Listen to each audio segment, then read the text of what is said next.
Вие ја гледате и слушате Македонски корени со вашите домаќини Јони Бети Теновски.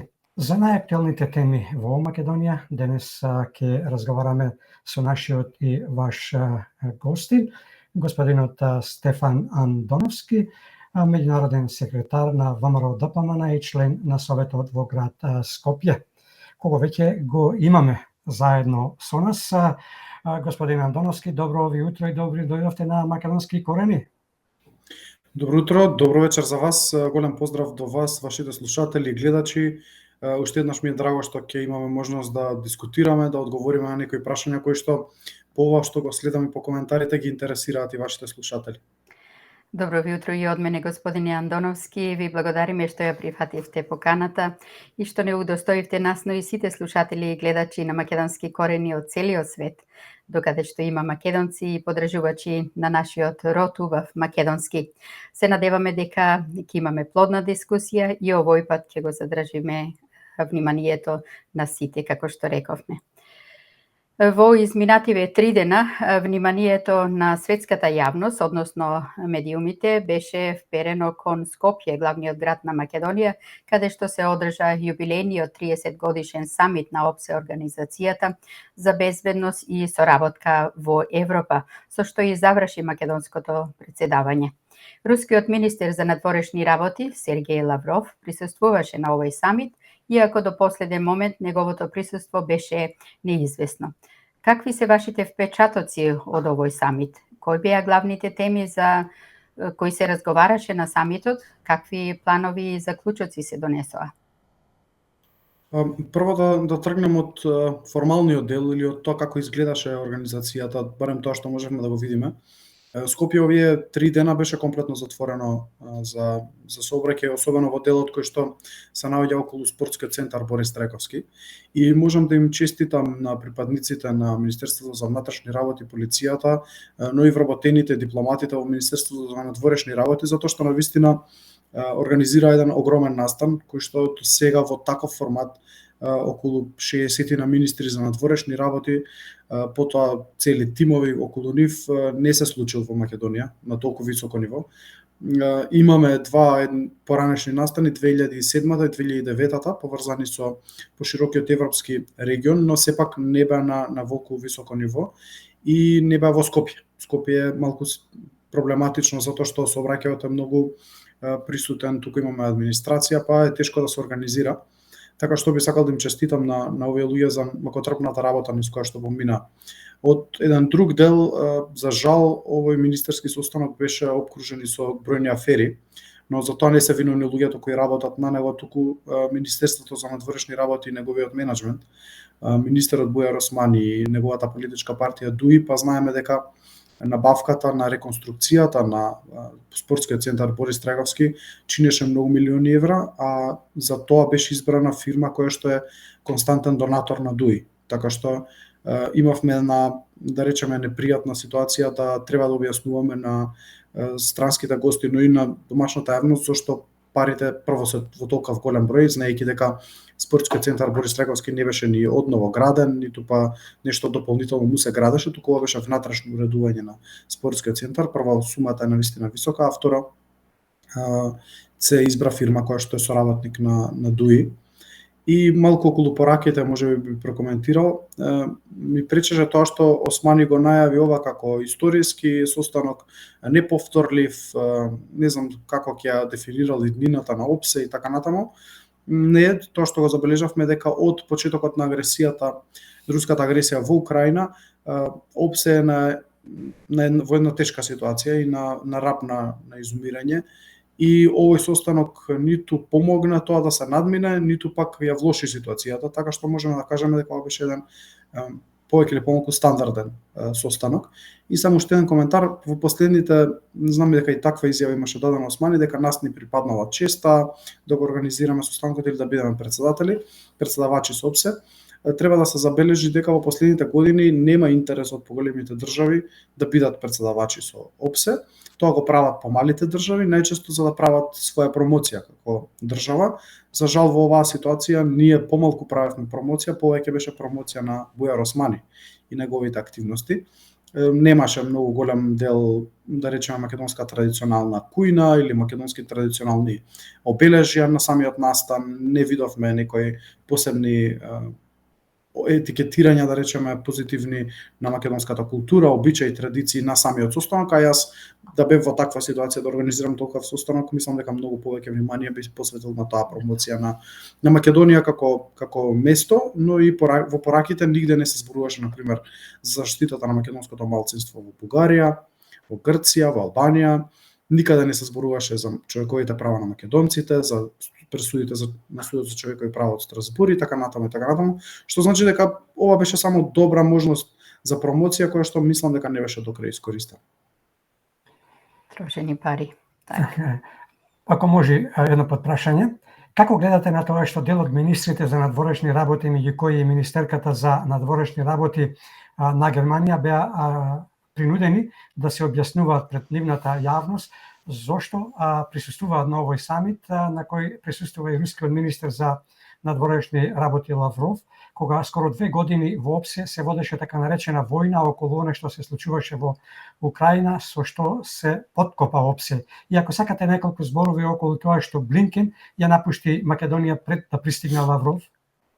Да, прво мислам дека е многу важно да кажеме 2-3 збора што е тоа ОПСЕ како организација и зошто е формирано, зошто е ова проблем кој што вие внимателно сте го забележале.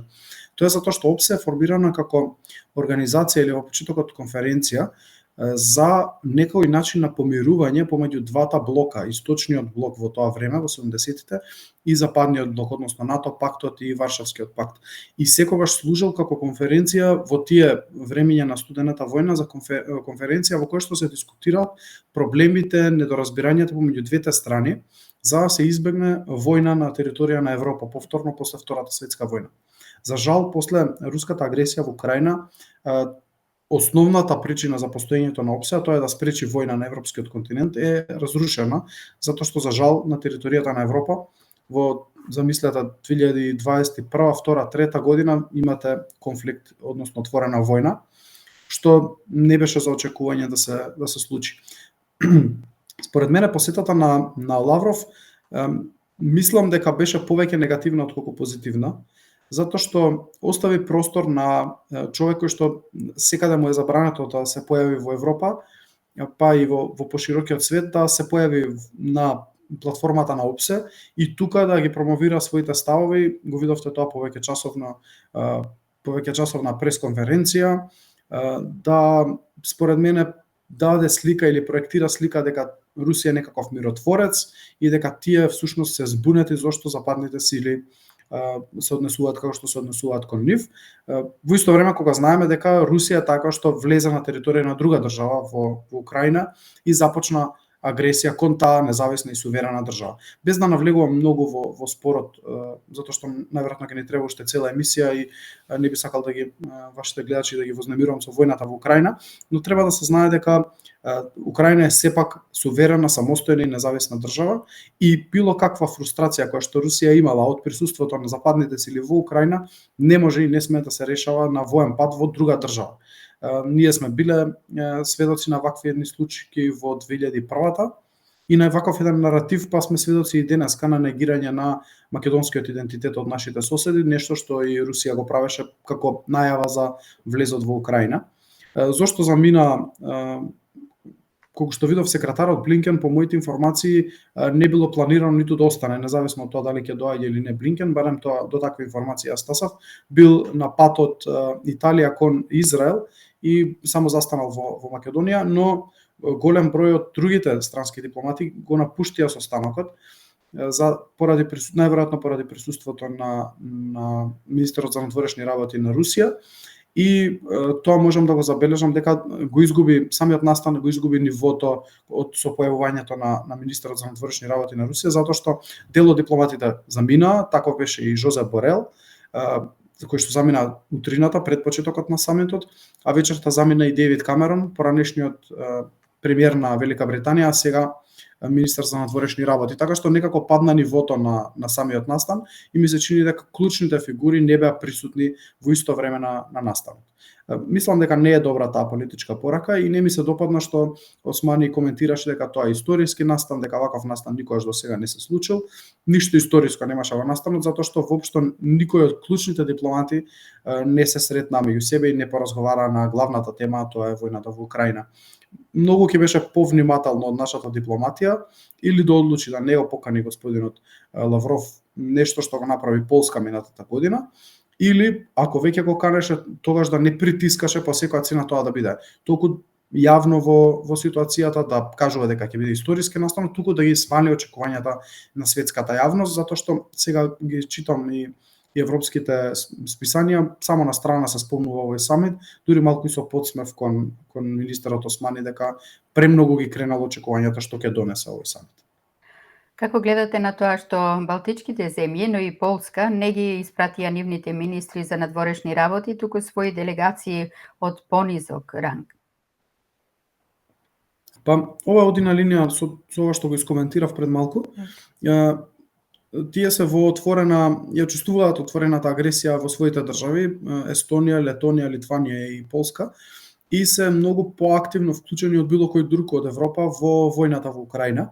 Имаат и своји сили поставени на границите, испраќаат и воена помош, примија и многу бегалци и за нив е недозволиво да му се даде платформа на господинот Лавров во Скопје на самит или на министерски состанок да ги искажува своите ставови, заради тоа не го удостоија со присуство. Мислам дека тие се многу повклучени во војната во Украина и заради тоа пресметката нивна размислувањата биле дека не треба да се вклучат. Како ќе го прокоментирате обраќањето на рускиот министер за надворешни работи Сергеј Лавров, во кој говор покрај другото тој го обвини Западот за рушење на ОПСЕ? Како гледате и на одлуката неколку министри да напуштат салата за време на неговото обраќање?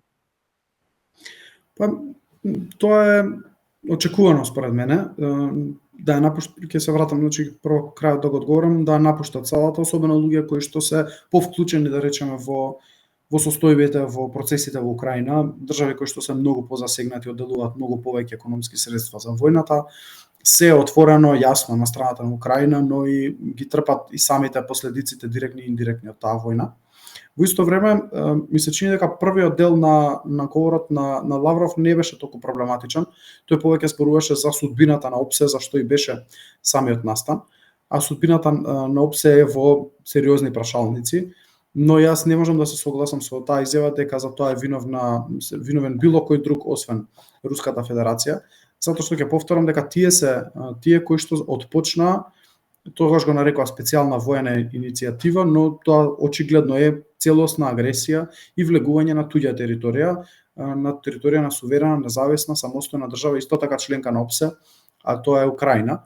Со самото влегување во таа држава, со самата агресија на таа држава, независно од причините, објаснувањата кои што ги имаат и така натаму, значи било какви да се тие објаснувања, сепак еднострана е агресијата.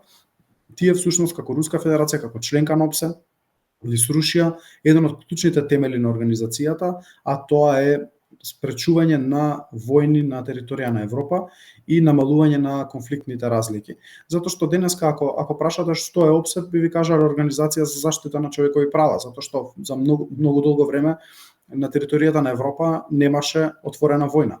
Но денеска гледаме дека ОПСЕ го изгубил својот темел, односно причината да постои, а тоа е всушност да се надмине војната. Така што во таа насока јас во детали не го ни следев искрено прес конференцијата на Лавров, ги видов основните поенти, но за мене е неразбирливо да се шират такви невистини, дека всушност Русија е таа која што е нападната, а не Украина, и дека Русија повеќе трпи штета отколку што Украина во дадена ситуација. Како ќе го прокоментирате обраќањето на унгарскиот министер за надворешни работи Петер Сијарто, кој повика на смирување на ситуацијата, при тоа нагласувајќи дека каналите на комуникација помеѓу западните земји и Русија мора да останат отворени? Ние имавме и средба со господинот Сијарто утрото пред да започне министерскиот состанок. Се сретнаме јас кратко во ходник при поминувањето во нашиот штаб, инаку имаше подлога средба со претседателот Мицкоски, се видовме со неговите соработници, така што една пријателска квалитетна средба имавме изутрината и ги разменивме идеите за напредокот на Македонија, на што ни е многу важно, но и идеите како да зголемиме меѓусебната соработка со Унгарија, особено во делот на економијата, инвестициите, развојот и така натаму. Така што јас себе можам да најавам за вашите слушатели дека при промената на власта наредната година ќе имаме сериозна иницијатива од Унгарија за приближување на двете држави, затоа што ние немаме отворени прашања со Унгарија и навистина треба да зголемиме соработката која што е во моментов многу мала според нас и има сериозен потенцијал да напредува.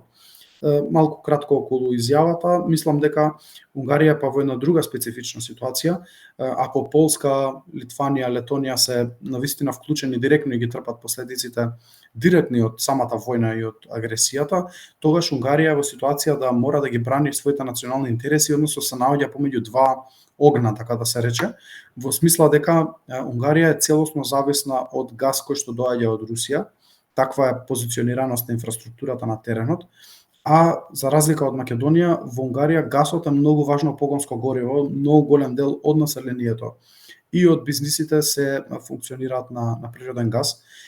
И тие конекции кои што Унгарија природно мора да ги развива со Русија, односно не сме вратата да затвори, ја позиционираат работата на тој начин да унгарските политичари не смеат да заземат страна во смисла на дипломатија. И затоа тие ја држат оваа неутрална дипломатска страна, иако од првиот ден и Унгарија застана во одбрана на Украина и на територијалниот суверенитет и интегритет на Украина, но реши да продолжи комуникацијата, да не ја затвара вратата со Русија, нешто што мислам дека е паметно за нив, затоа што ги знаат националните интереси на Унгарија и ги штитат тие исти национални интереси. На таа линија гледам изјавата на Петар Сјарто. Знаете, тој е млад, но многу искусен дипломат, веќе многу долго на позицијата министар за надворешни работи и точно ја има проценето националното барање на унгарците, а тоа е да имаат стабилна економија, која што нема да се плаши оваа зима дали ќе има доволно газ за да функционира како држава и заради тоа не заземаат страна, односно имаат заземена страна, тоа е страната на Украина, но сепак држат отворени канали на комуникација со Русија. Како што рековме на последниот ден од самитот на ОПСЕ, рускиот министер за надворешни работи Сергеј Лавров имаше долга пресконференција со новинарите. Лавров ги обвини западните држави за злоупотреба на ОПСЕ, но и за манипулации. За состојбата во Балканот, Лавров прстот го впери токму во Западот, при тоа додавајќи дека организацијата е деградирана на сите полиња, а доказ за тоа биле говорите на министрите кои не ја научиле лекцијата. Лавров, меѓу другото, рече дека не е можен диалог со кукавици, како што се западните земји. На ваквите обвинувања од Лавров одговори американскиот амбасадор на САД во ОПСЕ, Майкл Карпентер, изјавувајќи дека никој не сака да седне на маса со министерот Лавров и да слуша лаги и дезинформации. Пред да го слушнеме вашето мислење за изјавите на Лавров и Карпентер, предлагам да ги слушнеме изјавите. Сбежал-то мой коллега, госсекретарь Блинкен, я-то не сбегал никуда. Но вот на этом мероприятии не было ни украинского министра, ни министров Польши и стран Прибалтики. Уехал, как я понимаю, и Блинкен, и Боррель тоже уехали. Почему это происходит?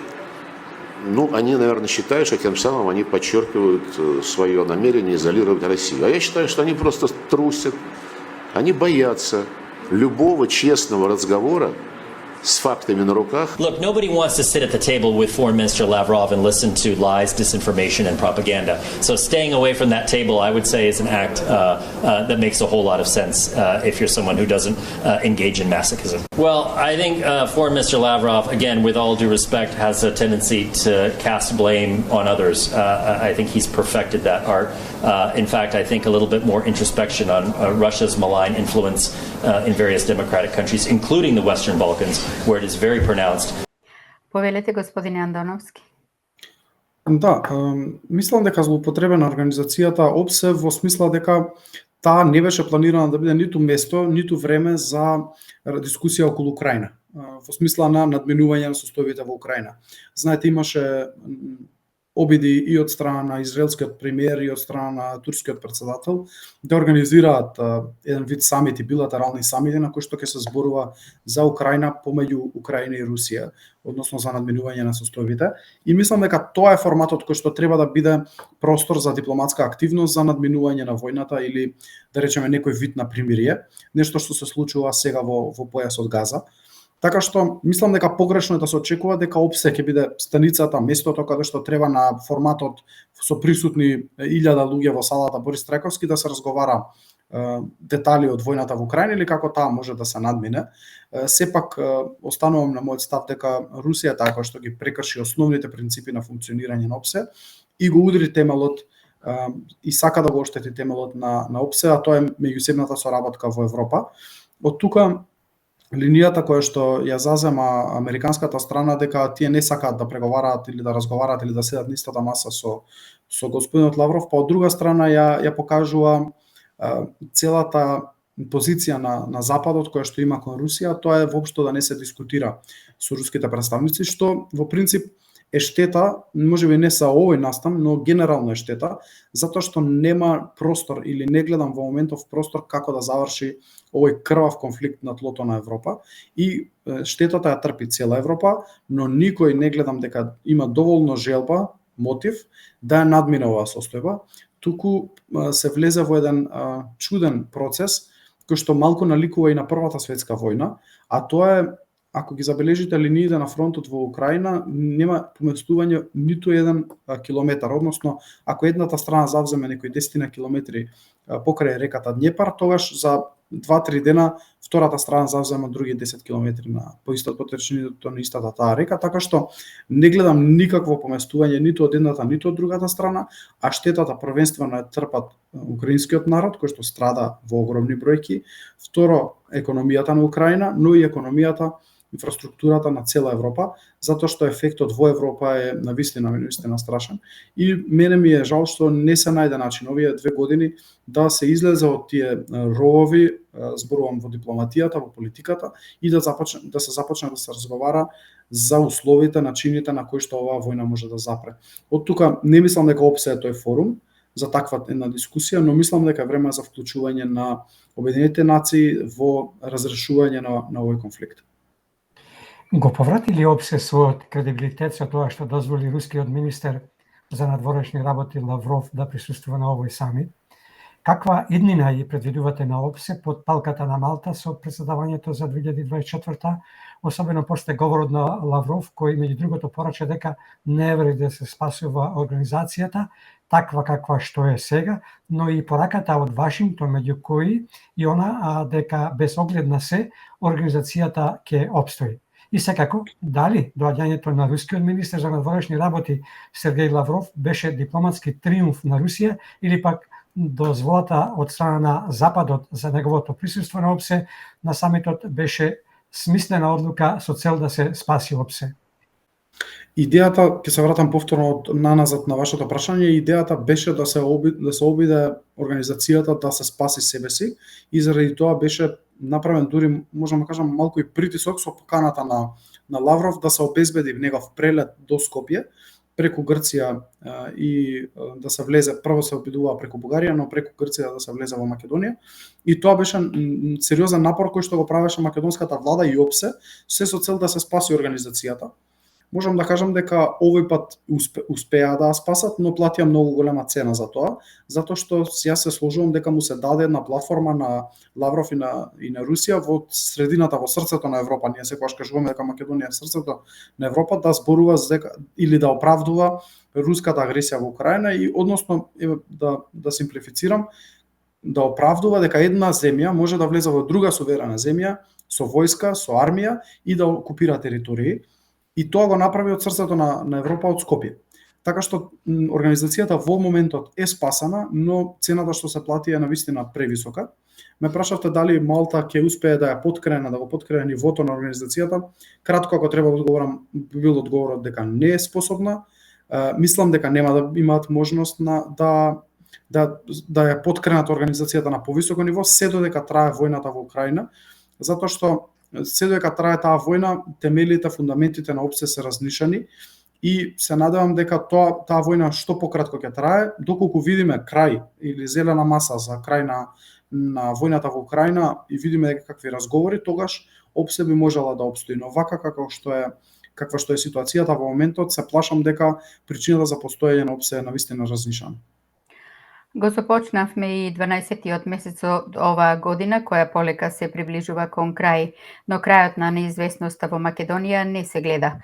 Од она што го гледаме, барем до сега, очигледно е дека следната година како можен датум да се одржат парламентарните избори заедно со вториот круг на председателски се споменува 8 мај. Спикерот на собранието Талат Џафери ги повика политичките чинители да се договорат и да го утврдат точниот датум, а Артан Груби беше првиот кој кажа дека на 4 декември ќе имало лидерска средба со лидерите на сите парламентарни партии. А во четвртокот тоа го потврди и премиерот Ковачевски за време на пресконференцијата со Борел. Дали верувате дека на 8 мај ќе се одржат истите или пак по кој знае кој пат ќе бидете светоци на изненадување по онаа нивната позната Пупу не важи? Стравувате ли вие од ВМРО, ДПМН и Коалицијата за обнова на Македонија од некакво зацкриено сценарио на оваа власт, како што ја имаме, например, прогласување на вонредна состојба, дури и подпомогната од меѓународната заедница, се со цел оваа поданичка влада да ја држат на вештачки апарати, се додека не изнајдат модус да соберат, односно да присилат онолку пратеници колку што им се потребни да стигнат до бројката 80, за да ги изгласаат уставните измени? Мислам дека подолго време се подготвуваме за изборите, но во исто време подготвени сме на се. Затоа што се покажа оваа влада дека е подготвена на било какви игри, само да остане ден подолго на позицијата на власт. Турната до аголот, до ќошот, тие се обидува да направат некоја малверзација. Јас долго време од нашите странски партнери и пријатели слушав една информација дека е можно тие да одат на избори односно да одиме како парламентарни избори, да одиме дури во август или во септември, под некоја објаснување дека се гледа како прв датум на конституирање на собранието денот кога е избран претседателот на собранието и сакаат да го искористат тој датум, па така да би имало избори во април претседателски, а дури во септември парламентарни. Кога се удрија во зид со таа нивна идеја, затоа што навистина е невозможна, тие се вратија чекор наназад и сега зборуваат за заеднички датум за организирање на изборите. Тоа би било на 8 мај во среда, кога што би се организирал вториот круг на претседателските избори и парламентарни избори. За нас ова е прифатливо сценарио, затоа што долго време повикуваме на тоа да не се трошат средства, би требало дупло средства да се потрошат ако имаме раздвоени избори. Второ, да не се блокира економијата и администрацијата, затоа што тука во Македонија кога организирате избори 100 дена пред изборите запираат било какви јавни набавки, било какви проекти од почнување или завршување на тие проекти.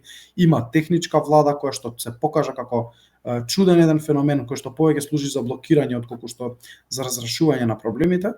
И едноставно системот многу долго време пред избори не функционира комплетно.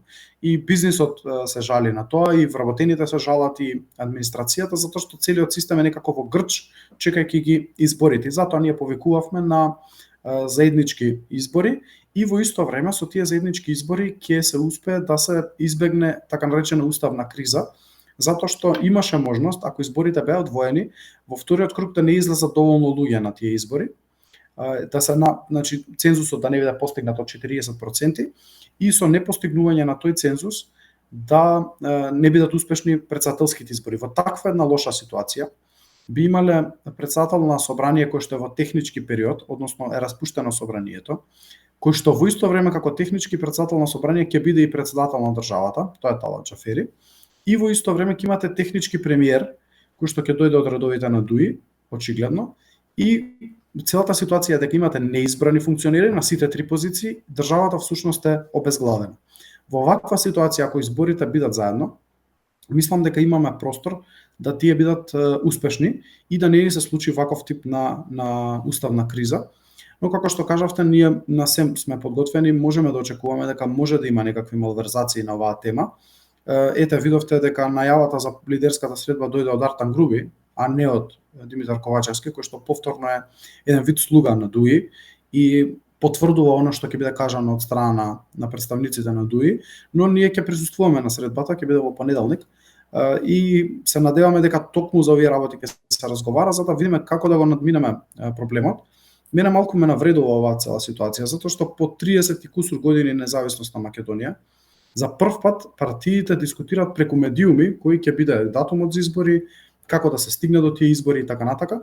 Нешто што дури во почетоците на македонската демократија во 90-тите, при сите недоразбирања, сите ситуации кои што биле против ВМРО-ДПМН, против СДСМ тогашно, Бранко Црвенковски против Лјупчо Ѓоргиевски, па понатака Никола Груевски, Зоран Заев, секогаш имало некој ниво на комуникација за договарање на овие основни прашања, датумот за избори, изборниот законник, измените на изборниот законник, фер шансата за сите партии, секогаш било дискусија која што ја имале политичките партии. Сега за прв пат таа се води преку медиуми и затоа стравувам, можам искрено да кажам, од опасноста се да само повторно да влезе во некоја мачо игра во која што сака да покаже колку се моќни, па да не излезе ништо од овој датум, но се надевам на разумност. Кои предлози ќе ги ставите на таа лидерска средба? Од наша страна две клучни прашања треба да се отворат, а тоа е позицијата во Државната изборна комисија за опозицијата. Во моментов, како што знаете, еден од членовите на Државната изборна комисија стана министер за правда од позицијата на Алијанса на албанците и неговото место испразнето. Сега власта сака тука да постави свој член.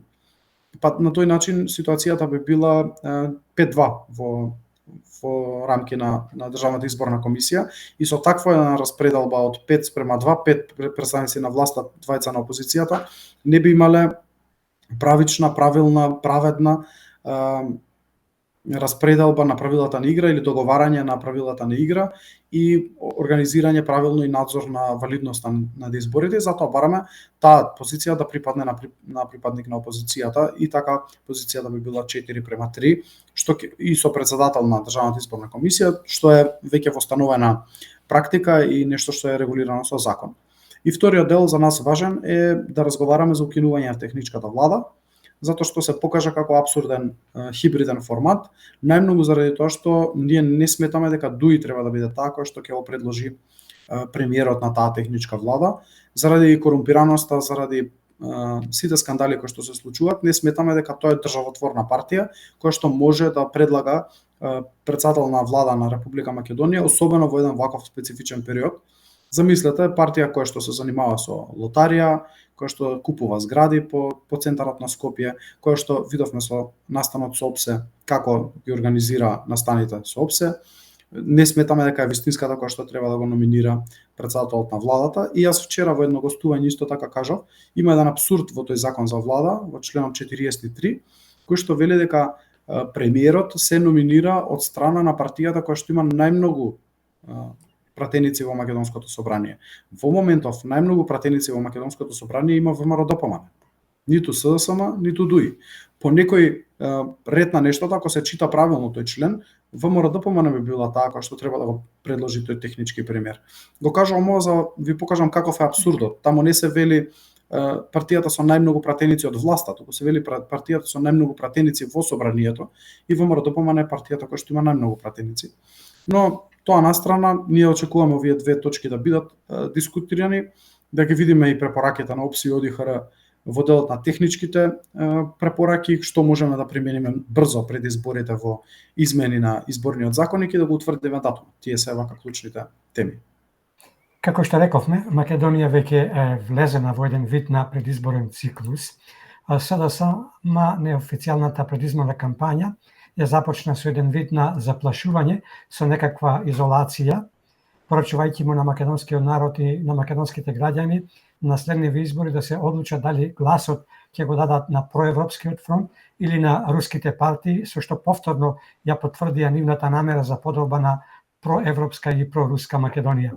Како гледате на ваквиот пристап и зошто го прават тоа? Дали навистина целата кампања ќе ја темелат на ова, или намерата им е да ве навлечат на нивниот терен и наместо да зборувате за она што ги тишти граѓаните, да се расправате цело време со нивните изјави за време на предизборната, но и изборната кампања. Дали е можно бугарско сценарио никој да не може да формира влада и на секои 6 месеци да одиме на избори? Многу важно прашање. Мислам дека СДСМ ќе влезе во овие избори токму така. Ќе кажуваат дека тие се за Европа, а ние сме за Русија. И многу интересно да видите кој е за Европа. За Европа се тие што имаат скандали со надзор на патишта, каде што ги организира фирма за производство на долна облека. Европа се тие кои што добија најлош извештај од Европската Унија. Европа се тие кои што не знаат да изберат или не можат квалитетно да изберат членови на судскиот совет, па тие се расправаат меѓу себе и скандалозни избори прават во судството. Европски фронт е така наречениот Европски фронт кој што има 2% доверба на граѓаните во судството. И Европски фронт е тој кој што скептицизмот на македонците кон Европа го зголеми од само 20 или 15% на цели 40%, се повеќе луѓето остануваат скептични кон Европската Унија, токму затоа што токму овој така наречен Европски фронт ги лажеше дека само треба да се промени името и веднаш во Македонија ќе дојде европско здравство, европско школство, европски компании кои што чекаа на границата да влезат во Македонија и да инвестираат. Така што многу е јасна ситуацијата, но тие ќе играат на оваа карта. Затоа што ова е единствената карта на која што можете да дебатирате колку тие многу направиле за европската идеја на Македонија, а колку ние сме се спротивставиле на бугарскиот диктат и со тоа ги кочиме нивните амбиции. Но македонските граѓани сакаат да видат промакедонска Македонија, а не проруска или проевропска, или прозападна или происточна, промакедонска Македонија, а тоа е да разговараме за крупните приоритети на македонските граѓани. Затоа што ако ги прашате денес македонските граѓани што ви е најважно или со што што ви е најпроблематично во животот, само мислам дека околу 9 или 10% би одговориле дека тоа се бугарските барања. Македонските граѓани се соочуваат со страшна корупција во системот, се соочуваат со многу ниски плати, се соочуваат со сиромаштија, со инфлација, со многу високи цени, се соочуваат со невладење на право, со неправедно затворени луѓе, со политички прогон врз луѓето, така што тие се топ 5 приоритети на македонците и ние сакаме за нив да разговараме и не само што разговараме, туку ја подготвуваме и многу сопфатна програма. Јас сум дел од тимот кој што работи на таа програма, многу сопфатна програма која што ќе ги разрешува сите прашања кои што ги тиштат македонците и нема да влеземе во оваа расправија да разговараме кој е многу европеец, а кој е помалку европеец, имајќи во вид дека токму Европската Унија им кажа на Маричич, на Бујар Османи што мисли за нивниот Европски фронт, гледајќи колку се корумпирани и колку назадуваме по сите параметри. Така што има опасност да ова стане тема за изборите, но ние сме подготвени, особено знаејќи дека на граѓаните најважно им е кој ќе понуди економска платформа и кој ќе понуди решенија на проблемите кои што ги имаат, клучни решенија кои што ќе значат напредок за граѓаните, кои што ќе значат развој на државата, да извадиме од корен да ги промениме работите и да извадиме Македонија од оваа лоша ситуација. И само кратко околу бугарското сценарио да не се формира влада, според анкетите кои што стигнуваат до нас, разликата во водството на ВМРО-ДПМН кон СДСМ е 1:2 во моментов. Навистина многу силно изразена разлика. Моje мислење е дека таа разлика ќе биде и надмината на изборите. Има многу луѓе кои што не кажуваат што мислат на анкети, но на денот на избори излегуваат и гласаат и мислам дека ќе се случи потоп на СДСМ на следните избори и ВМРО-ДПМН ќе формира следната влада, ќе биде во позиција тоа да го прави комотно, плански, програмски и да разговара со партиите кои што се најблиску до нас со програма и со идеи, за да можеме да настапиме заедно во следната реформска влада. Како што би се рекло од авион, се гледа дека оваа власт на ДУИ и СДСМ го подели општеството. Од една страна го ставија така наречениот проевропски блок, кај што припаѓале тие, а од друга страна го ставија антиевропскиот блок, кај што ја сместија опозицијата пред себе со ВМРО, ДПМН и коалицијата за обнова на Македонија. Дали ваквата поделба е издржана или пак поделбата треба да се направи помеѓу честни и корумпирани? И дали битката за следната власт треба да се води токму помеѓу втората поделба, а тоа е помеѓу корумпираните и честните? 100% се согласувам дека местото во политика не треба да им биде дозволено на нечестните и на корумпираните. Постоеше мислење за ВМРО-ДПМН дека е корумпирано, дека е нечестно, дека има лоши практики на владење и заради тоа и ВМРО-ДПМН изгуби на изборите, ќе кажам изборите во 2017-та на локалните. затоа што во 2016-та и покрај целата таа паника и хистерија која што се крена од шарената револуција, ВМРО-ДПМН победи на тие избори. По таа ситуација во која што освоивме само 4 или 5 градоначалнички места во Македонија, ние тргнавме во процес на целосна реформа внатре во партијата. Дојдоа нови луѓе, дојдоа луѓе кои што немале досега шанса да покажат дека знаат да работат, дека знаат и работат честно. Дојдоа многу луѓе од приватниот сектор да ни помогнат. Председателот Мицкоски никој не може да му забележи дека бил било кога корумпиран или имал било какви нечестни активности, дали на неговата позиција како генерален директор на ЕЛЕМ или како редовен професор на Машинскиот факултет во Скопје. Така што дојде една екипа заедно со него, еден тим од луѓе кои што ја немале досега шансата да покажат дека знаат да работат. И мислам дека таа шанса за прв пат ни беше дадена на локалните избори 21-та. И ќе видите дека до ден денеска нема ниту еден сомнеш за ниту еден градоначалник од ВМРО-ДПМН за нечестна некоја практика или за некоја корумпираност. И ние токму на таа платформа ќе ги водиме изборите и изборната кампања, а тоа е дека граѓаните треба да го препознаат тоа дека некој работи за граѓаните, испорачува резултати кон граѓаните и не е корумпиран. А од другата страна ги имате луѓе како Бујар Османи, кои што ангажираат една иста фирма постојано, која што е донатор на ДУИ. Го имате синот Али Ахмети, кој што на 24-5 години купува згради во центарот на Скопје. Го имате Зоран Заев, кој што направи милионерски фирми за време додека беше премиер. Го имате Димитар Ковачевски, кој што се ја промовираше неговата жена во приватниот Телеком на високи позиции, така што и многу е лесна и многу е видлива разликата и токму таа разликата која што граѓаните сум убеден дека ќе ја направат на следните избори. Ке успеат ли од СДСМ и од ДУИ со лажни наративи да превеслаат жедни преку вода доволен број од гласачкото тело за да го продолжат грабежот во Македонија и незиното уништување, наспроти сите оние афери кои излегуваат во јавноста, а за што имаше и потврда од Европската комисија која во годишниот извештај за Македонија потврди дека оваа власт не е европска бидејќи не ги исполнува основните критериуми за европско функционирање на институциите. Очекувам дека ќе направат се што можат за да ги притиснат, уценат граѓаните, мотивираат на некој начин да гласаат за нив, но се надевам од друга страна дека СДСМ ќе оди заедно со ДУИ на овие избори во една коалиција предизборна, затоа што тогаш многу ќе им биде јасно на граѓаните за кого гласаат. Гласате или за Али Ахмети да продолжи да владее во Македонија, да продолжи да бира министри, да продолжи да бира политики, да одлучува се за Македонија, или гласате за промена, гласате за ВМРО-ДПМН и коалицијата. Помалите партии во даденава ситуација повеќе работа ќе му завршат на СДСМ, затоа што ќе го расцепкаат тој опозицијски глас. Опозицијските гласови ќе отидат на повеќе места, наместо да се соберат на едно место и да имаме една доминантна победа. Но мислам дека граѓаните и тоа го препознаа, затоа што се направи една мала грешка таму во изборите 2020-та, се гласаше за некои странични партии, па видовме дека тие странични партии потоа најлесно соработуваат со СДСМ, така што мислам дека на граѓаните им е јасна ситуацијата и ќе изберат токму таа разлика, да гласаат дел од нив дали ќе гласаат за корумпираното ДУИ заедно со СДСМ или ќе гласаат за едно реформирано ВМРО-ДПМН подготвено да ги преземе работите и да ги промени состојбата во Македонија. Мислам дека многу јасно ќе ја направат разликата, затоа што дали се или не се корумпирани, Европската унија, кој што беше нивни најголем партнер, веќе тоа го препознава и го пишува во последниот извештај многу јасно. Кога сме кај темата избори, вчера ми се чини председателот на ВМРО-ДПМН Христијан Мицкоски заедно со подпредседателите Тимчо Буцински и Владо Мисајловски остварија средба со Джеймс О'Брајен, помошник државен секретар за европски и евроазиски прашања на САД. Од она што можевме да забележиме дека на средбата ги потврдиле добрите односи и потребата за ползување на придобивките од стратешкото партнерство на САД со Македонија.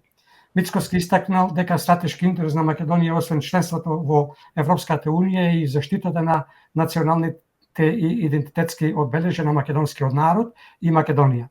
Меѓутоа, после средбата Джеймс О'Брајен со Мицкоски имаше интервју за 360 степени, на кој интервју искористи не дипломатски речник и упати еден вид на повик за да не се гласа за ВМРО-ДПМН и коалицијата за обнова на Македонија. Пред да го поставам прашањето, предлагам да ја слушнеме неговата изјава.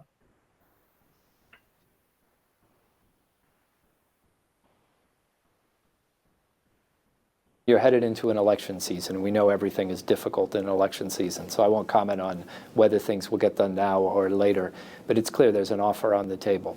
Now, someone may say they can come up with a better offer, but unless they tell you exactly what it is, and they tell you why other people would accept it, they're just trying to fool you. And I'd hope the voters are smarter than that. If they say, I have a better offer, but I'm not going to tell you what it is, you wouldn't buy a car from that person. So I don't think you should vote for them either. Како ќе ја прокоментирате оваа негова изјава, господин Андоновски? Што е тоа што македонската јавност не ја знае или не го знае, а го поттикна Джеймс О'Брајен вака да се изрази? И дали ова не е мешање во внатрешните работи на Македонија, при тоа давајќи и отворена поддршка на оваа ненародна влада? Прво, мислам дека е пропуштено во видеото, го кажа на почетокот или на крајот, е дека тој не гласа во Македонија, туку гласа во Соединетите Американски држави, дека одлуката е суверена одлука на македонските граѓани. И мислам дека македонските граѓани ќе ја направат токму таа разлика. Кои треба да го гласаат на следните избори, а кого не треба да го гласаат. Има една грешка кај странските дипломати, особено кај они од Западот, а тоа е дека предолго инвестираа и вложуваа во оваа влада и во партнери кои што постојано ги лажеа. Знаете, многу е лесно да дадете ветувања и потоа да не ги испорачате. Но тие ветувања кај граѓаните кои што треба да ве гласаат, креираат големи разочарувања. Например, ССМ кон граѓаните вети европско здравство, не испорача. Вети европски практики во судството, напротив, не испорача. Сите тие ветувања кај граѓаните се остава огромни разочарувања. Но истото ССМ го правеше и кон своите странски партнери. Например, во Европа, во Брисел, ССМ ветуваше дека лесно ќе го промени уставот за внесување на бугарите во македонскиот устав. Што значи се коцкаше со мнозинство кое што воопшто не го имаа во тој период и ги излажаа нашите странски партнери дека тие го поседуваат тоа мнозинство и дека ќе ги испорачаат промените. Сега кога не успеа, главниот виновник е посочен во ВМРО ДПМН, кој што тие го нарекуваат дека ги блокира евроатлантските интеграции на Македонија, што не е точно, затоа што ние не бевме вклучени во преговорите во ниеден момент. Што се однесува до коментарот околу автомобилите, ниту јас, ниту председателот Мицкоски, ниту ВМРО ДПМН не продаваме автомобили, туку сме политичари кои што на избори излегуваат со програма. И во таа програма ние даваме решенија за нашите проблеми.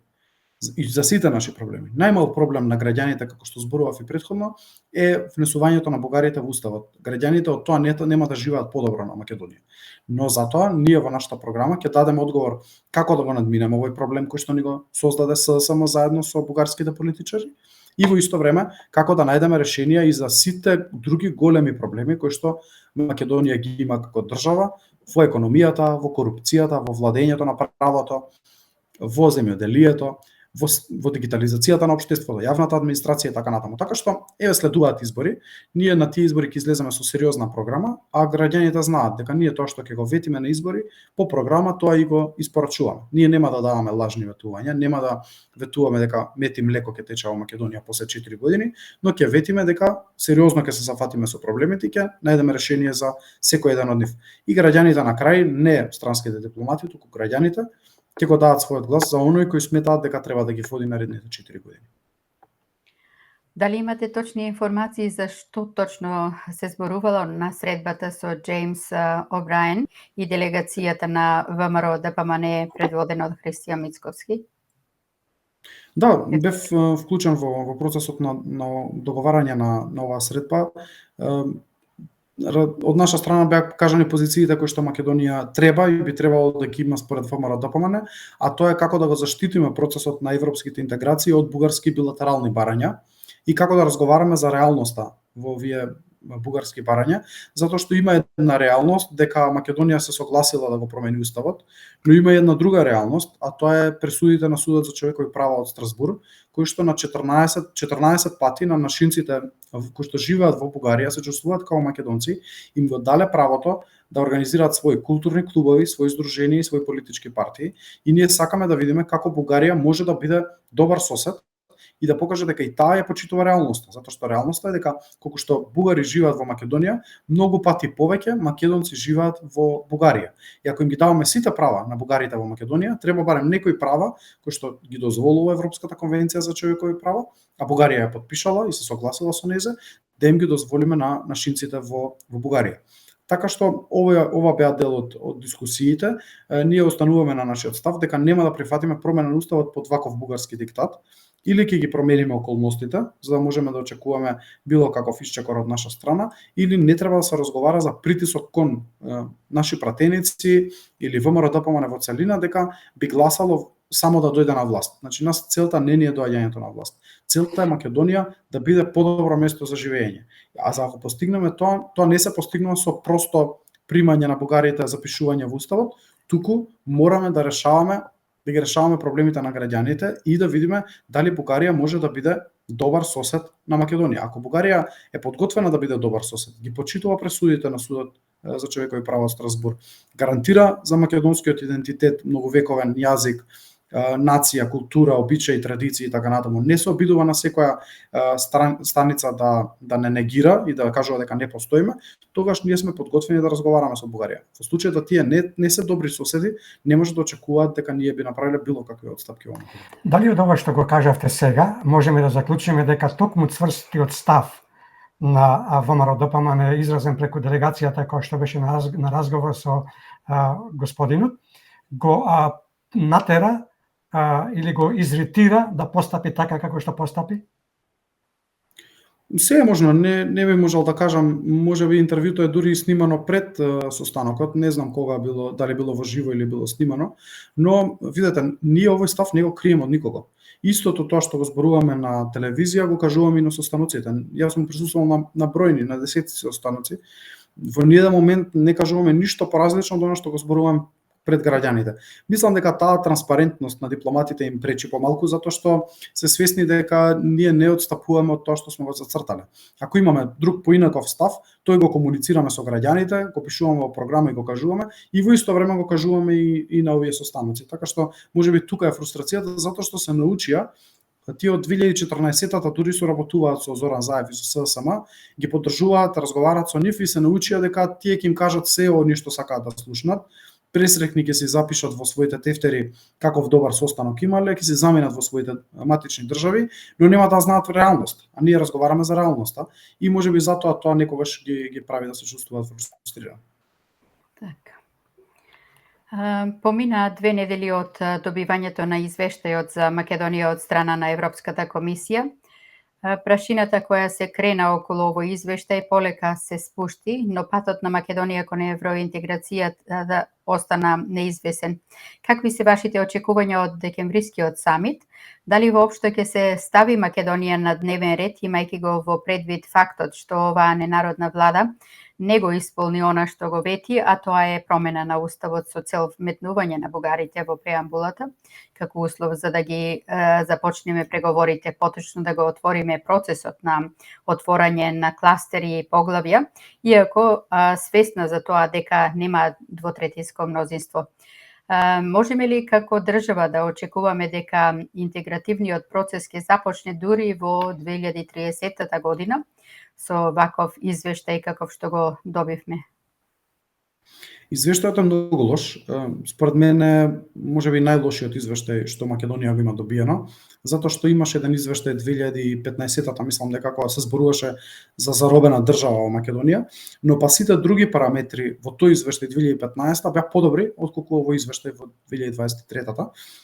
Иако ова влада продолжи да владее во Македонија, ние нема да имаме подобри извештаи. Ја не очекувам дека тие се способни да направат било каква промена на нивниот начин на работа и заради тоа и Европската унија тоа го препознава.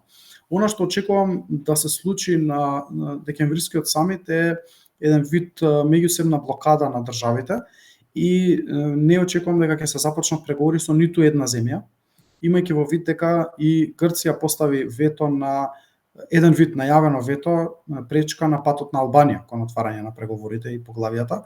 Така што очекувам дека и тука ќе запрат работите.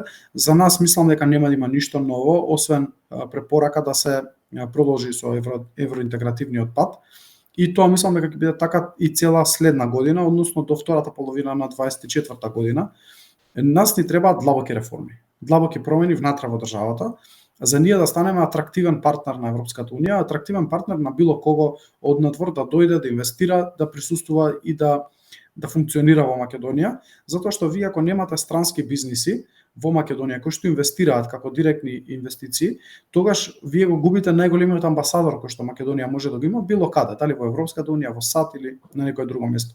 Затоа што кога огромна компанија од Германија ќе дојде во Македонија, ќе отвори 10.000 работни позиции или 5.000 работни позиции, таа има интерес вие да влезете во Европската унија и таа на своите политичари кои што ги гласа во Берлин им кажува дека Македонија е многу важно да биде дел од Европската унија. Колку помалку такви инвеститори имате, а овие 5 години имаме многу малку такви нови инвеститори, толку послаба е вашата позиција и помала е шансата да некој ве промовира вас во овие европски главни градови. Во исто време, ако не создавате добри услови за живење на вашите граѓани, немате основ да барате Европска унија да испорачува помош кон вас и да испорачува поддршка во ресурси кон вас. Така што двострана е работата. Од една страна длабоки реформи се потребни на Македонија, длабоки промени и во исто време треба да се лобира кон нашите европски партнери да се надминат овие билатерални проблеми кои што другите држави, особено Бугарија, ги имаат кон нас, за да може да се оди напред. Инаку не очекувам дека овој самит би имало било какви поместувања напред. Лидерот на ВМРО ДПМН Христијан Мицкоски и фрли ракавица на владата за укинување на техничката влада, при тоа наведувајќи неколку причини за тоа. Една од причините кои ги наведе Мицкоски е премиерското место кое треба да го предложи ДУИ, партија која е во центар на скандалите во Македонија. Мицкоски, осврнувајќи се на причината, рече дека, цитирам, за мене е понижувачки како граѓанин и како политичар, партија која што во последно време е во центар на скандалите, а тоа е Демократската унија за интеграција, да номинира премиер.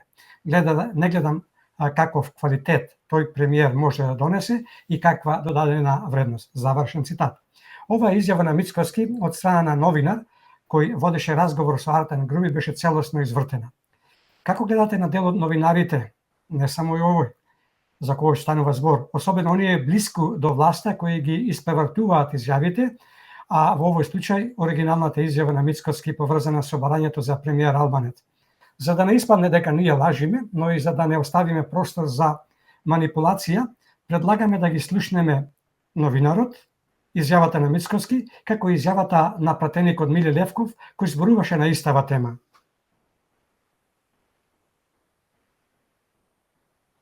Пржинска влада ВМРО ДПМН не сака пржинска влада за да нема ДУИ технички премиер. Не гледам потреба повеќе од техничка влада поради многу причини. Прво, за мене е понижувачки како граѓанин и како политичар партијата која што во последно време е во центар на скандалите, а тоа е Демократската унија за интеграција, да номинира премиер.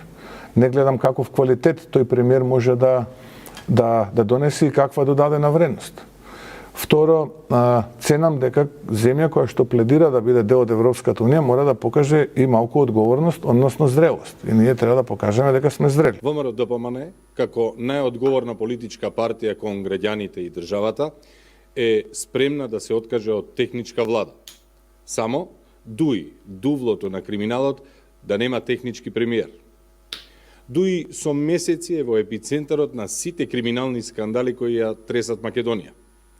Партија во која не остана неискомпромитиран и некриминализиран кадар не може да го даде техничкиот премиер на државата.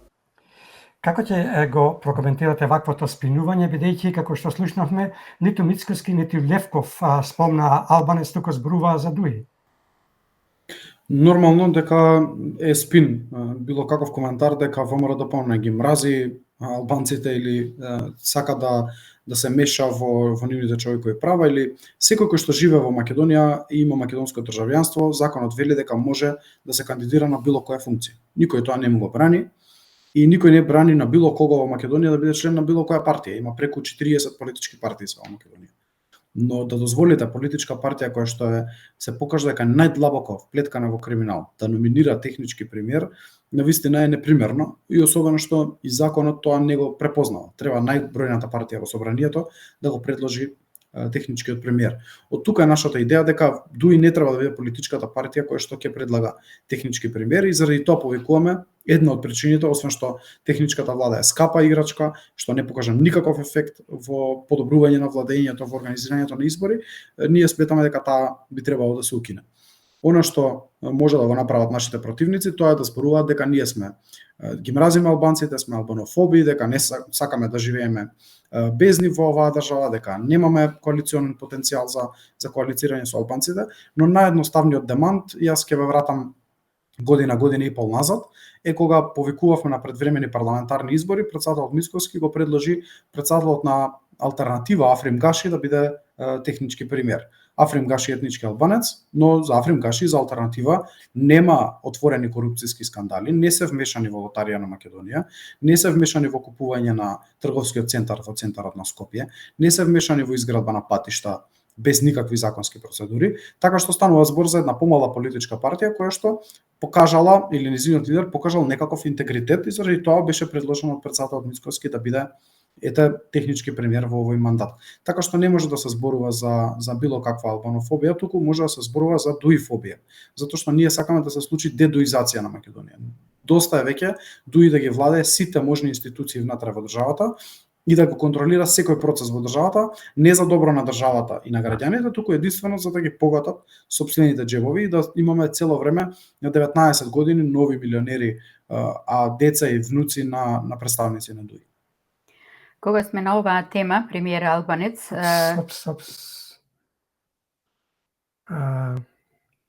се исклучи. Веруваме дека господинот Андоновски ќе ни се врати брзо во студиото. Не знам зашто се исклучи. Верувам дека ќе примети господинот Андоновски дека не е во студио. Ќе почекаме неколку секунди. Бидете стрпливи, ќе го продолжиме интервјуто веднаш штом се појави господинот Андоновски во студиото. Меѓувремено да ви се заблагодариме на сите вас кои што ја следите емисијата на Македонски корени. Ви благодариме за вашите коментари кои што ги пишувате на местата наменети за коментар. Господинот Андоновски ќе биде заедно со нас за неколку секунди. Продолжете, господин Андоновски, не знам зашто прашањето да го поставам. Да, не знам зашто, можеби на некој не му се допадна. Не ни е прв пат да не ги исклучуваат гостите, а понекогаш и нас не исклучуваат. Така. Не е никаков проблем, веднаш успеав да се вклучам, така да нема никаков проблем. Поентата ми беше дека никој не е против било кого во оваа држава да ја заземе позицијата технички премиер, но самото тоа дуи да биде партијата која што го номинира навистина е непримерно. Така. На оваа тема премиер албанец, кој би дошол од редовите на ДУИ, колку е принципиелно и оправдано ваквото барање на ДУИ, па дури и на другите политички партии од албанскиот политички корпус за прв премиер албанец на Македонија, а него ни истакнуваа државното знаме на Македонија. Тоа може да се види и се забележи од фотографијата која веќе ја гледаме на екранот.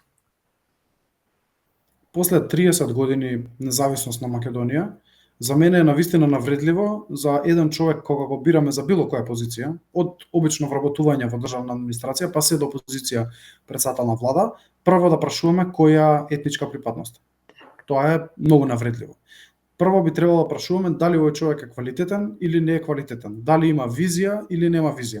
На крајот најважното, дали ја сака Македонија или не ја сака Македонија, дали се бори за Македонија како држава или се бори за некоја друга држава. За мене е многу важно премиерот на државата да ја сака да ја види Македонија просперитетна и успешна држава каде што се гледа сами од себе.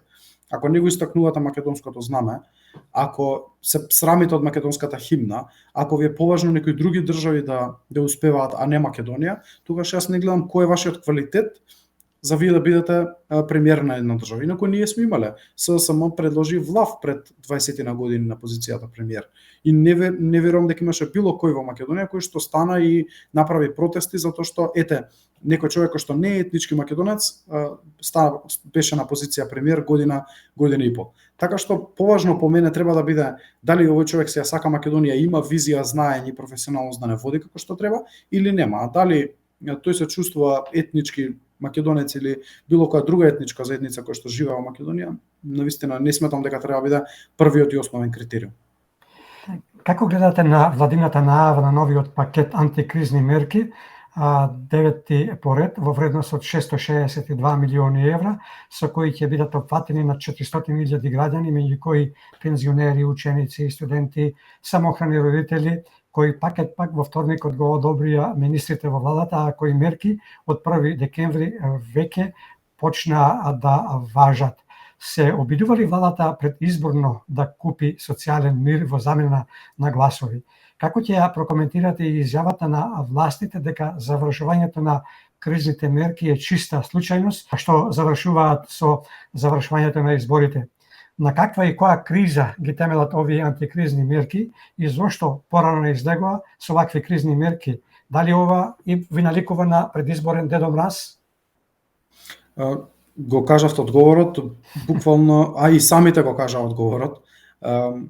Навистина да планирате исплаќања пред избори, во време кога што ќе бидат и забранети исплатите, вонредните исплати, тие забраната ќе започне од 1 февруари, па ќе трае се до изборите, и вие да ги лажете граѓаните дека ќе им исплаќате пари сите овие месеци, е навистина дегутантно. И второ, за какви антикризни мерки станува збор, кога ние 2 години не сме виделе никаква антикризна мерка од страна на владата.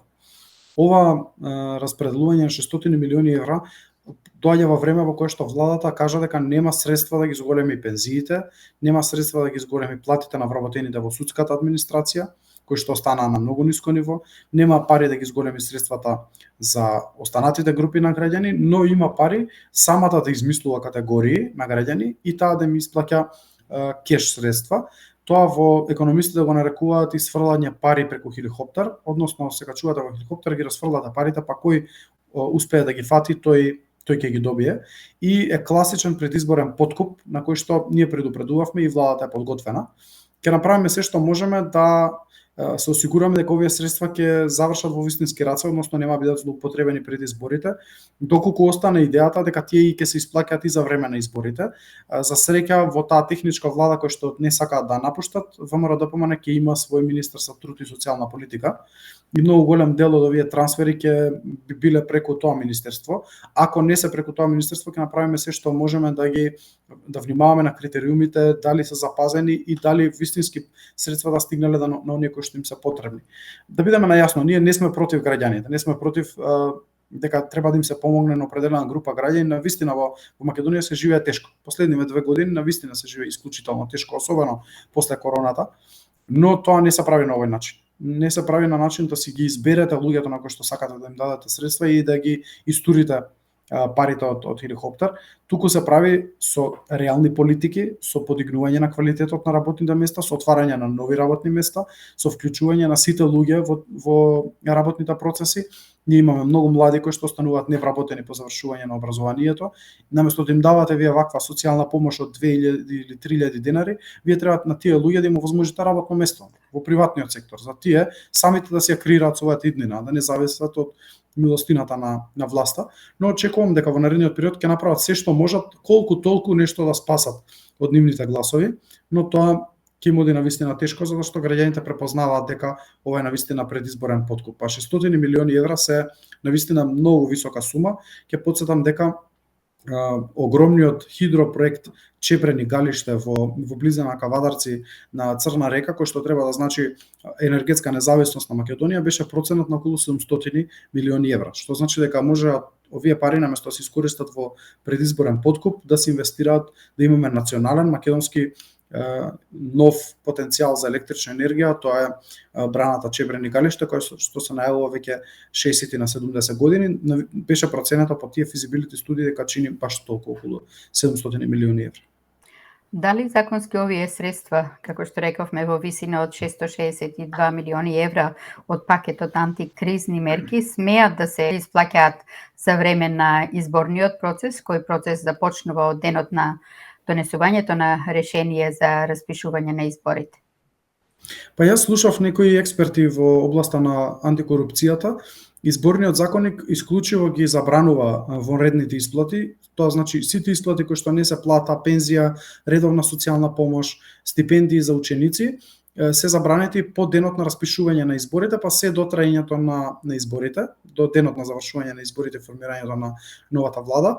но власта мислам дека ќе се обиде да го заобиколи овој дел и ќе се обиде да прави исплати во тој период по отпочнување на изборите, но треба да знаат дека ова е злоупотреба на службената позиција, која што имаат и дека тоа си повлекува и кривична одговорност после тоа, затоа што не е дозволено според изборниот законник да се вршат овие исплати. Така. Како гледате на фактурата која стигна на адреса на Левица, а тоа е дека проценките за штетата која ја направи пратеникот Крмов изнесувала 9000 евра, кои средства треба да ги плати токму Крмов, бидејќи пратеничкиот имунитет не го ослободува од тоа. Дали очекувате дека тие средства ќе ги плати Крмов од негов личен джеб или тие ќе излезат од партискиот буџет, кој еден дел се полни од даночните обрзници, или пак средствата сепак ќе паднат на државната каса? Како гледате и на најавата на Левица дека ќе барале контра вештачење и тужба против Џафери заради повредување на правото на пратеник, односно за злоупотреба на службената должност? Дали ова е уште едно однапред испланирано и сценирано театарско сценарио, но овој пат актерите се за завесата? Морам да кажам дека се работи за сценарио кој што беше договарано за во текот на седмицата за гласање на новиот деловник. Имено сите политички партии биле вклучени во разговорите за новиот деловник и имале право да пријават своји коментари, забелешки на истиот. Голем дел од коментарите на сите политички партии биле вклучени во измените на деловникот. Тој беше правен во Жан Моне процес со парламентарци кои што дојдоа од Европската унија, тројца, инаку добри пријатели на Македонија и познавачи на состојбите во Македонија, и беше напишан деловник кој што, да речем, одеше по средина, односно сакаше да ги задоволи сите политички партии, колку што се можеше да се најде еден најмал заеднички содржател, инаку се работи на веќе 4 години на тој деловник. Денот кога тој деловник дојде во собрание, Апасиев барал да Левица направи некоја сцена за да покаже дека таа не се согласува со другите партии, за да не се претопи во идејата дека се согласува со другите партии. На каква сцена се договорили? На сцена да го злоупотреби пратеникот Крмов од неговата партија и тој да во една неприродна форма, затоа што човекот не делува дека е нешто многу агресивен или нешто па не многу моќен, да ги нападне мониторите во салата и микрофоните и наместо да каже што е проблемот, со што не се согласува, тој имаше некое чудно извикување, а потоа ги искрши тие монитори кои што се ново донесени во собранието. Навистина мислам дека и граѓаните го препознаа ова шоуменство на Левица, дека не станува збор за политичка партија која што навистина се грижи за идеите на работниците, на работничката класа, на левичарите во Македонија, туку станува збор за шоу партија која што сака да направи преку циркус да преземе дел од вниманието на македонските граѓани и да кажат еве низ досадија и едните и другите, дајте да гласаме за некои нови луѓе. Воопшто не станува збор за идеалисти, сум го забележал тоа и сам во дискусии со нив, едно зборуваат кога сте вака настрана од микрофон и камера, но сосема друго кога ќе излезат на говорница. Еве едно потсетување. Например, Димитар Апасиев во своји статуси објавува дека се против ангажирање на приватни фирми за вработување на луѓе, дека никако не сме да се ангажираат оние агенции за привремени вработување. Во исто време, неговите директори во град Скопје, затоа што Левица има 5 директори во рамки на град Скопје, постојано ангажираат агенции за привремени вработување и вработуваат десетици луѓе преку тие агенции за привремени вработување.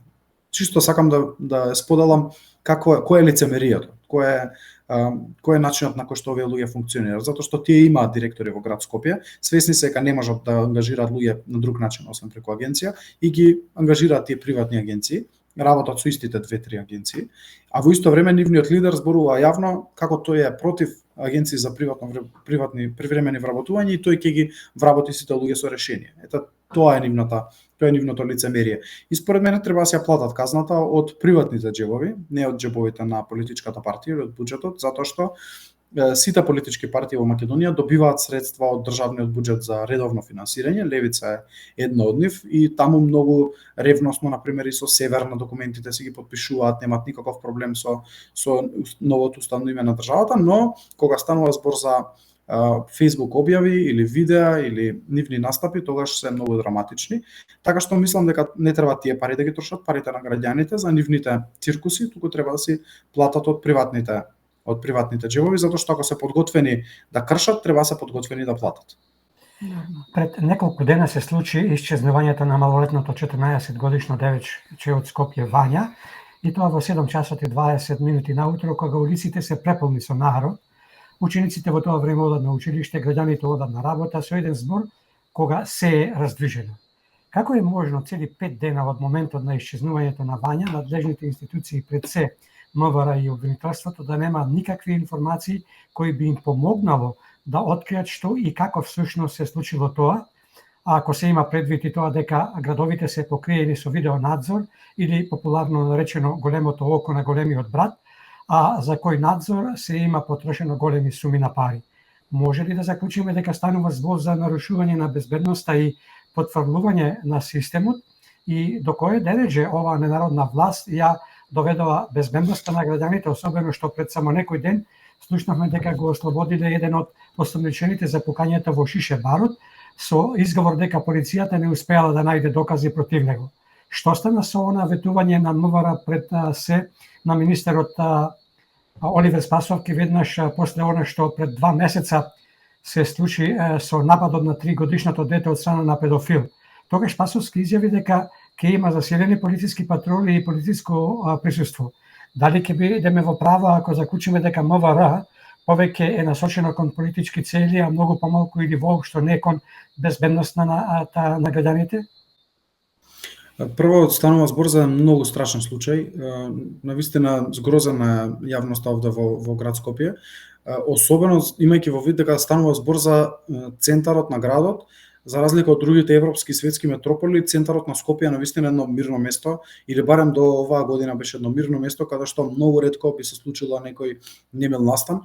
Да не спомнувам дека нема шанси до сега да сме помислиле дека би можело дете да биде грабнато во центар на град во сред ден, како што рековте. Станува збор за најфреквентниот дел од град Скопје, улицата Партизанска, заедно со Дебар Мало, односно улицата Ленинова, така што станува збор за центар на град во најраздвижениот дел од денот, каде што фреквенцијата на луѓе и на автомобили е огромна и недостатокот или нефункционирањето на системот се покажува по тоа дека 6-ти ден од кога е случено ова исчезнување, киднапирање, не знам како да го наречам, се уште нема ни трага ни глас, никаква информација каде се движело детето, по која траекторија, на која улица, каде се случило тоа исчезнување, грабнување и така натаму, имајќи во вид дека само во Скопје има над 50 поставени камери, особено на овие високофреквентни места. Значи, по улица Партизанска на неколку места има камери, на секоја крстосница има по неколку камери кои што го снимаат целокупниот сообраќај, и во исто време имаме и камери кои што може да се преземат од објектите, приватните објекти во околината. Се надевам дека тоа е направено, но во исто време презафатени со опсе, мислам дека полицијата не му посвети, односно Спасовски не му посвети доволно внимание доволно внимание на овој настан и мислам дека не се разоткриени сите аспекти на исчезнувањето на девојчето. Преплашени се луѓето, особено луѓето со мали деца кои што ги оставаат во училиште, затоа што праксата во Скопје е да децата после второ-трето оделение сами си одат на училиште, никој не ги носи, а сега веќе родителите се приморани тие да ги оставаат пред портите на училиштата, да ги носат и да ги чекаат кога ќе завршат со часови да ги земат, што навистина го менува начинот на живот и создаден еден страф и паника помеѓу граѓаните, затоа што навистина станува збор за девојче 14 години, ништо не наговестувало дека би се случило исчезнувањето, и тоа е поврзано и со неколку други случаи, кога не само овој педофил кој што го спомнавте, туку имаше и многу тепачки, разбојништва ова лето во Скопје, и особено во центарот. И затоа беше повикана полицијата и најавија дека специјални полициски службеници ќе бидат поставени низ целата територија на Дебар Мало и на поширокиот центар на Скопје, за да превенираат и да ја следат состојбата и да превенираат вакви ситуации. Очигледно е дека никаква активност не е направена или па таа активност не е вродила со плод, затоа што не се престанати ваквиот тип на немили случаи, напротив се зголемени. што значи дека граѓаните се повеќе и повеќе се чувствуваат небезбедно во центарот на градот. Мислам, ово ме потсетува на некои од државите во Америка, кога во главните градови, кога со текот на времето безбедноста е станува поголема во субурбаните средини, во населбите надвор од центарот, а центарот станува еден див запад. Не би сакал да верувам дека тоа ќе му се случи на Скопје, затоа што навистина се сеќаваат сите кои што знаат, сите кои што живеат во Скопје или живеели порано, дека навистина бил безбеден град кој што и во најпроблематични околности немало никаков проблем да едно дете се движи од еден крај на градот до друг со автобус или пешки или со велосипед, не било никаков проблем, но сега станува навистина една сериозна опасност. По исчезнувањето на малолетното 14-годишно девојче Вања Ѓорчевска, поранешниот началник на МВР, Љубомир Ѓурчевски, за една национална телевизија ја даде следната изјава. Јавна тајна е дека дел од полициските службеници се на платен список на криминалните групи и работат во нивна полза, наместо во расчистување на криминалот. Како гледате на ваквата негова сериозна изјава? 100% е точно. По тоа што го имам како информација од градот, е дека наместо мафијашки структури кои што порано се занимавале со рекет, со трговија со дрога, со дистрибуција на дрога, недозволени супстанции низ градот, сега тоа го прават полициски службеници. И ова е една фрапантна информација за која што одговорно тврдам дека е точна, затоа што при сузбивањето на тие помали или поголеми мафијашки групи, наместо истите да бидат целосно уништени и тргнати од теренот на град Скопје, беа заменети со, замислете, полициски службеници, кои што денеска, дел од нив, тоа не е целата полиција, се разбира, одбрана група блиска до министерот Спасовски, се занимава активно, се занимава со изнуди, со рекет, со така наречено обезбедување на локалите во Скопје, што значи дека локалот треба да им плаќа средства за тие да се грижат за безбедноста во локалот, но според моите информации дел од нив се занимаваат и со трговија со наркотици и со рекетирање на граѓани, на бизнисмени. Тоа им е дадено како дозвола од страна на нивните командири, новите командири во град Скопје. Навистина една опасна ситуација. Многу страшна состојба, затоа што порано, знаете, се знаеше дури кој е дел од подземјето, а сега тоа подземје се меша со полицијата и не е тоа борба на полицијата против подземјето, туку тоа е една мафијашка пресметка помеѓу едните и другите. Навистина страшна ситуација. Сведочевме и на напади во некои од моловите во Скопје, убиства тука подалеку од Скопје, но поврзани сите со овие мафијашки, меѓумафијашки пресметки помеѓу дел од подземјето, но и дел од полицијата, која што действува во ситуација, да не ме сватите погрешно, во приватен капацитет. Значи не е тоа полицијата дека действува за сузбивање на мафијашите како полиција, туку полициските службеници за своја сметка и за сметка на нивните предпоставени се занимаваат со овие недозволени работи. Во тек е постапката за избор на нови членови во Државната комисија за спречување на корупција. Како гледате на овој процес и каков е вашиот став за тоа што пријавените за членови во ова независно тело имаше и политички експонирани лица? И како ќе оцените досегашната работа на сегашниот состав на ДКСК? Па, мислам дека во голема мера ДКСК ја исполни задачата која што ја имаше. Поднесоа десетици пријави до обвинителството, за жал ниту една од тие пријави не беше процесуирана, што значи отворија неколку случаи или пак на отворени случаи од јавноста реагираа. Често знаеше тоа да биде и задоцнето, но сепак реагираа некако, па испратија своји дописи до обвинителството, но тоа ништо не се разреши. Има некои коментари против ВМРО ДПМН во време на изборите 2020 и 2021, но се покажа дека тие беа извадени само за политички причини, не беа реални, затоа што времето покажа дека не биле точни. И се надевам дека оваа Државна комисија за спречување на корупција, новата, ќе учи и од недостатоците на претходната, но ќе надгради дел од добрите работи кои што беа направени. Не мислам дека имаше големи престапи, имаше некои грешки, но мислам дека сето тоа беше во голема мера позитивно, можам да кажам. Што се однесува до изборот, листата веќе е достапна на јавноста, иако не е изгласана во собранието. од тоа што видов станува голем дел од членовите на Државната комисија за спречување на корупцијата ќе бидат дел од или биле дел од Државниот завод за ревизија, што значи дека се некои ревизори вработени во самите институции. Дел од нив биле вработени и во ДКСК претходно. Дел од нив имаат некои политички поврзувања кои што јас ги видов на финалната листа.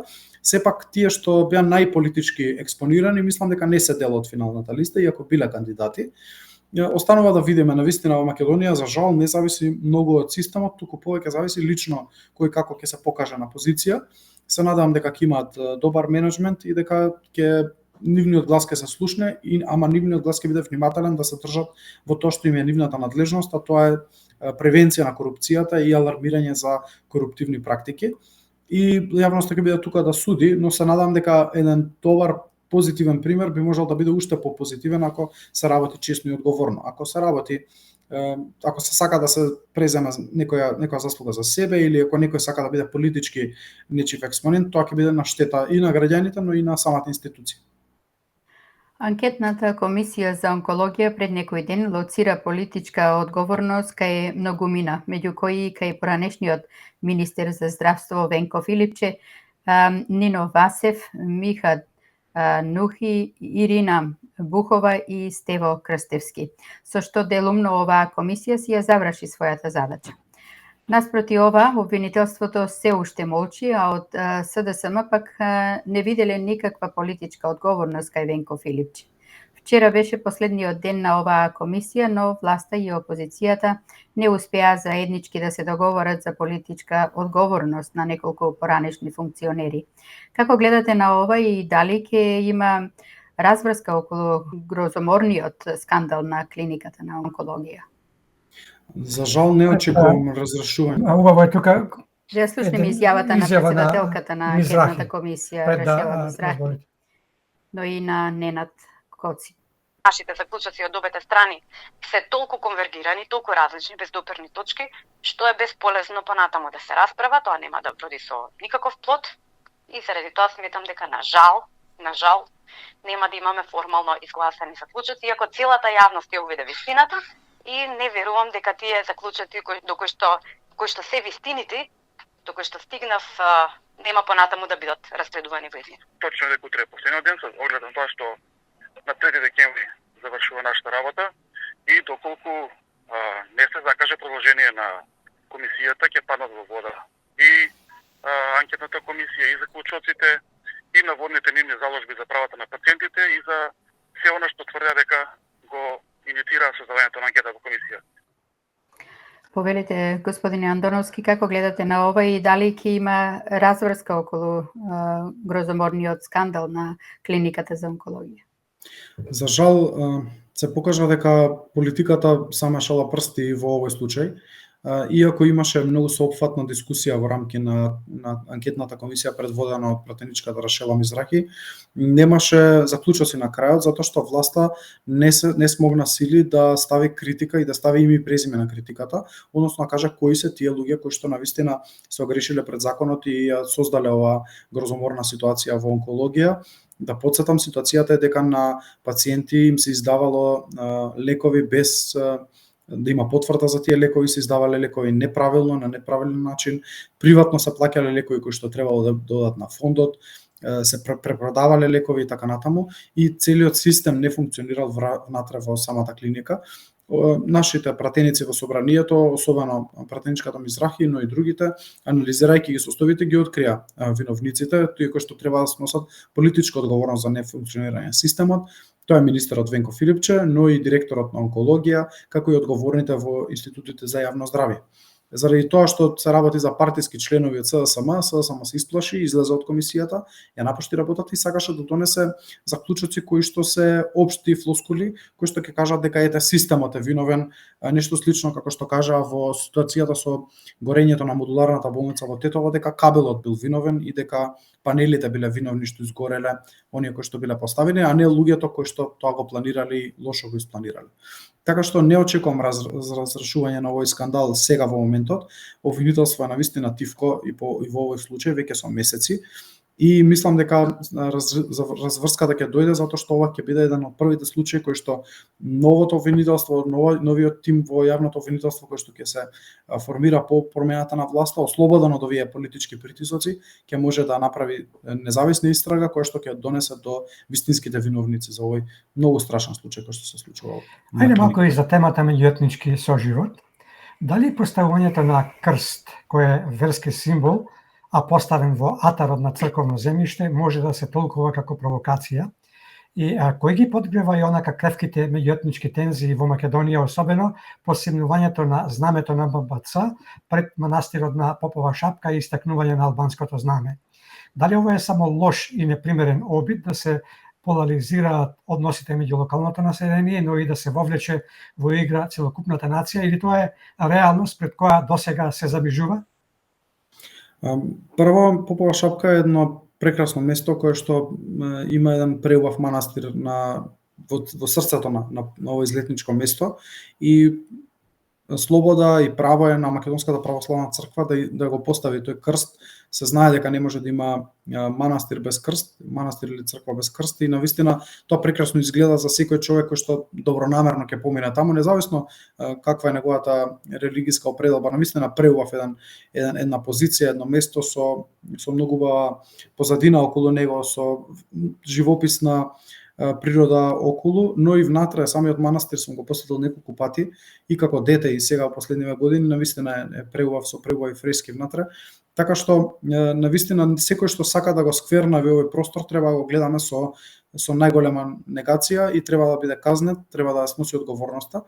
И тоа не треба да предизвика меѓуверски тензии затоа што секој има право да ја развива, да ја гради својата религија, својата вера на начин на кој што смета дека тоа е правилно, особено кога се работи за црковен имот. Знаете, ние во близина на тој манастир имаме и други верски објекти, не би сакал да именувам кои се за да не влезам во таа замка на меѓурелигиска конфронтација, кои што се градени, кои што се диво градби се градени на државно земјиште, на пример, без дозвола, без купено земјиште и така натаму, па никој не влезе да ги руши, да ги менува, да ги сквернави и така натаму, туку се почитуваат иако не се изградени според законите на државата. Во исто време се симнуваше знамето на МПЦ, потоа веднаш повторно се постави навистина една непримерна ситуација. Има политички субјекти, особено една партија која што се нарекуваше на време дека беше зелена партија, се развиваше за своите зелени политики, тоа е партијата ДУИ, која што сака вака пред избори да крене националистичка тензија, да се представи како најголем заштитник на албанците во Македонија, дека без нив албанците не би биле заштитени и на тој начин да добие гласови, да освои гласови против своите противници. И кога ќе се најдат во тесно, кога не може да испорачаат реформи, кога не може да испорачаат резултати, тие се зафаќаат со една ваква тема меѓурелигиска, која што навистина веќе и не е тема, затоа што во Македонија секој може да си ја почитува својата вера и религија без да се грижи дека некој тоа право ќе му го земе. И јас уште еднаш го поздравувам поставувањето на крстот на Попова шапка. Кој може да има корист од вакви тензии и зошто го прават ова? Дали ова е поради отсуство на реални проекти и секојдневни корупцијски скандали или за сатанизација на вашата партија ВМРО, ДПМНЕ и Коалицијата за обнова на Македонија, или поради едното и другото?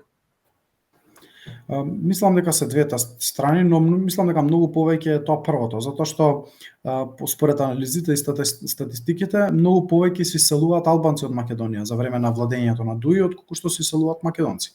И сега тие се свесни дека ништо немаат направено за своите сограѓани албанци, за луѓето кои што ги гласале, ништо немаат изградено, нема нова инвестиција во Тетово, во Гостивар, во Дебар, нема ништо ново не се случува во смисла на заштита на животна средина, на политики на подобро здравство, подобро образование, туку мала клика од ДУИ и нивните партнери се имаат обогатено до милионски суми, а ништо немаат вложено во институциите, напротив ги разградуваат. И сега кога било кој човек тоа го гледа, независно македонец или албанец, тој се сели од Македонија затоа што не гледа перспектива.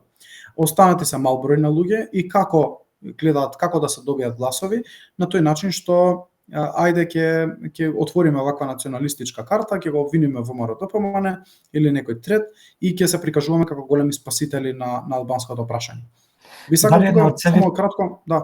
Сега вкратко да одговорам на прашањето, видов во дел од коментарите за иселувањето, за диаспората, гласањето на диаспората, па да не бидеме дека не сме одговориле. Се трудиме да го олесниме процесот на гласање на диаспората, но од страна на СДСМ и на ДУИ особено нема слух за оваа работа, затоа што сметаме дека е навистина тешко во моментов да се гласа на избори кога гласачките места се оддалечени десетици, стотици, илјадници дури километри од местото на живење на луѓето. Според сегашното правило, ако се регистрира доволно гласачи, може да се гласа само во дипломатско-конзуларните представништва. Но можам да најавам дека имаме дискусии со кои што ќе се овозможи некој тип на децентрализација на гласањето во местата каде што живеат најмногу македонци во диаспората со македонски пасоши кои што можат да гласаат и на тоа место би се избрала одредена локација во тој специфичен град каде што тој ден би функционирал како дипломатско-конзуларно представништво, таму каде што земјата домакин ќе дозволи, таму би се гласало, или втората варијанта која што се разгледува е ова електронско гласање по мејл, и ќе видиме кои од двете опции се возможни, но во моментов за жал не постои политичка поддршка од сите партии. Се надеваме дека во наредниот период, особено после овие избори, ќе го отвориме тоа прашање и ќе го разрешиме за следните избори, затоа што е малку комплицирана процедура, но огромен дел од државите веќе овозможуваат далечинско гласање. Се надевам дека и ние ќе бидеме во можност тоа да го обезбедиме. Јас ќе се навратам повторно на првото прашање како подпрашање. Дали целта на ваквите случувања за кои што говоревме е да го заплашат народот дека со промена на власта би се нарушил мирот во државата? Е можно. Тоа е затоа што ДУИ ќе сака да покаже дека ако тие не се на власт, државата не функционира. Затоа што и ќе се обидат, тоа е едно од најголемите дилеми, најголемите стравови кои што ги имаме и ги комуницираме особено со нашите меѓународни представници, а тоа е дека по промената на власта може да се очекува дека ДУИ ќе прави внатрешни проблеми во самите институции, ќе ги блокира, ќе ги запира, ќе прави ваков тип на меѓунационални, меѓуетнички тензии, за да покаже дека тие се гаранторот на мирот, дека ако тие се на власт, тогаш се функционира, но ако тие излезат од власт, ете системот не блокиран и не функционира. Очекувам да има вакви излети, но наша задача е тие да ги превенираме и да ги спречиме.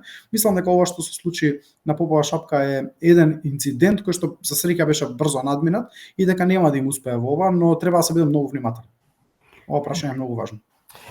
А едно прашање од локалната самоуправа, се работи за град Скопје, каде вие сте советник. Градоначалничката Данила Арсовска пред известно време тврдеше дека јавното предпријатие ЈСП немало долг према приватните превозници, но пред некој ден во јавноста излезе информацијата дека судот веќе донесол одлука во корист на приватните јавни превозници на кои треба да им се исплати долг во износ од 1,5 милион евра. Ќе сакате ли да ни кажете нешто повеќе за ова, како на пример од каде ќе се исплатат овие пари, колка ќе бидат и кој ќе ги плати за тезните камати и дали има и други спорови кои се во моментов пред одлучување и секако како реагираше градоначалничката Арсовска кога ја дозна пресудата? Јас ме тужеше градоначалничката Арсовска, веќе сум уште малку ќе бидеме и на суд за клевета, затоа што јас бев меѓу првите кои што го отвори ова прашање со долговите кон приватните превозници. Да им биде јасно на луѓето, тоа станува збор за лица кои што возат приватни автобуси на линиите на ЈСП, што значи функционираат исто како ЈСП. Корисниците плаќаат иста карта, независно дали влегуваат во јавното сообраќајно претпријатие или во приватното, а потоа градот треба да им исплати средства. Овие луѓе тужеа и во исто време започнаа протести минатата година кога го блокираа градот затоа што не им беа исплаќани средства. Градоначалничката тогаш рече дека тие се криминалци и дека на нив не треба да им се плаќа, дека не заслужуваат и дека ќе ги гони. Да. Но помина време се покажа дека тие биле во право, дека тужбите им биле основани и таа почна и да ги исплаќа парите пред да бидат тужбите готови, но овие луѓе се тужеле за овие затезни камати кои што ги спомнавте и добиле.